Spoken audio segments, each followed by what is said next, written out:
श्री गुरुदेव दत्त. सगळ्यांना एकादशीच्या खूप खूप मनापासून शुभेच्छा. आज निर्जला एकादशी आहे आणि दर एकादशीला आम्ही सद्गुरू कृपेमुळं मार्केटला जातो आणि छान देवासाठी सुंदर अशी फुलं आणतो आणि मग घरीच त्याचे हार वगैरे बनवतो. यावेळी जास्तीचे गजरे आणले होते, त्यामुळं देवघरात आल्यावर खूप छान सुगंध येत होता. आई आणि यज्ञाचा कॅरम खेळणं चालू होतं. स्वयंपाकाला सुट्टी जरी असली ना तरीसुद्धा उपवासाचं बनवायचं असतंच, त्यामुळं छान मी सकाळी लवकर उठले होते तर शेंगदाणे भाजून ठेवले अगोदर आणि त्याच्यानंतर मग शेंगदाण्याचं कूट करायला घेतलं. आणि मी आता कूट करून झालेलं आहे आणि मी आता छानपैकी साबुदाणा पीठ मळायला घेणार आहे. आणि हे जे राहिलेले शेंगदाणे आहेत ना ते आता मी डब्यात भरून ठेवून देते, कारण ते भरपूर थंड झालेले आहेत व्यवस्थित.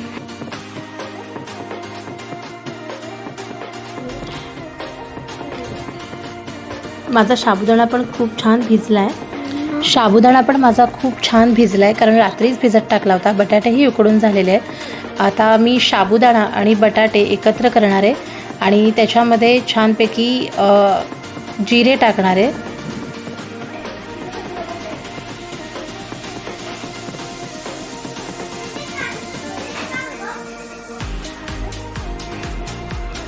जिरे टाकून झाल्यावर आपल्याला चवीनुसार मीठ टाकायचे, म्हणजे तुमच्या चवीनुसार तुम्हाला जसं लागेल तसं तुम्ही टाकू शकता.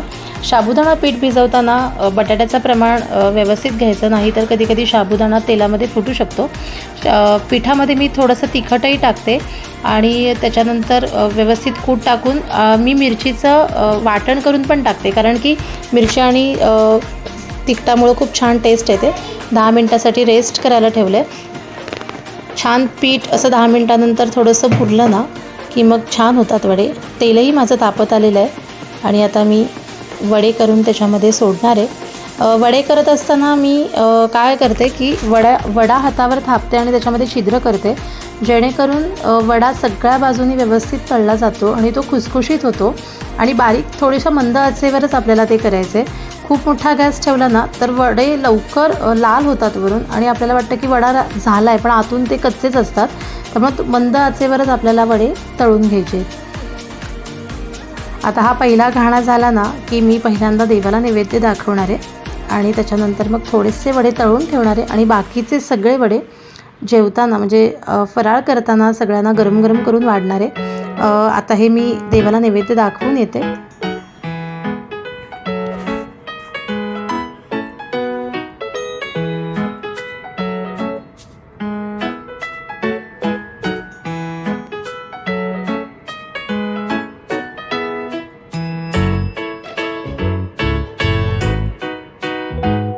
वडे किती छान झालेले आहेत.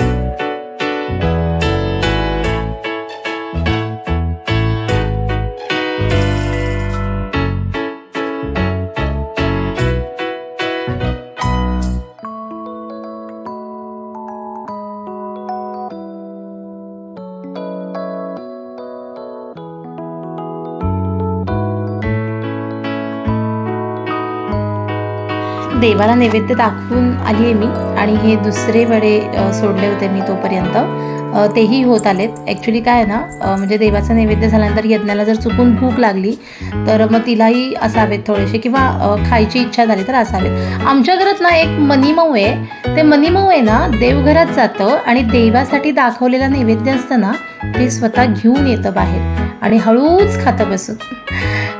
अशी आमची मनीमऊ आहे ना, खूप छान आहे. आईंना सुद्धा मी एक ना वड्याचा घास खायला दिला टेस्टसाठी.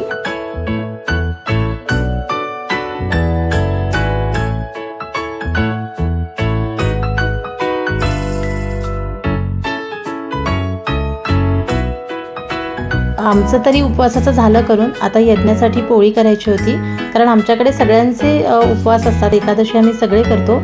फक्त यज्ञ अजून लहान आहे म्हणून तिला मी अजून कंपल्शन नाही केलं, कारण ती खूप लहान आहे म्हणून तिच्यासाठी आम्ही पोळी आणि भाजी करते. फक्त आमच्याकडे एवढंच आहे की एकादशीच्या दिवशी आम्ही भात खात नाही, म्हणजे तांदूळ खात नाही. त्यामुळे तिलासुद्धा भात करत नाही मी, फक्त पोळी आणि भाजीच बनवते. पोळी पण माझी होत आली आहे. पोळ्या झाल्या की तिला कधीही भूक लागली ना तरी म्हणजे तिला होऊन जाईल, म्हणून मी सगळंच रेडी करून ठेवून देते.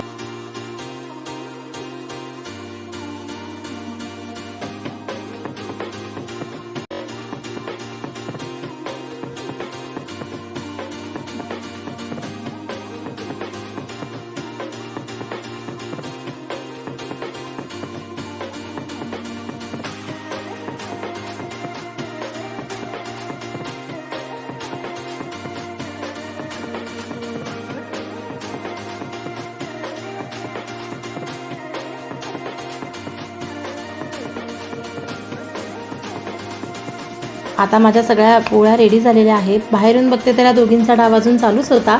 मध्ये मध्ये या दोघींनी खूप ब्रेक घेतले होते, पण ब्रेक के बाद म्हणतात तसं एकदा कॅरम एकदा लुडो असं त्यांचं चालूच आहे.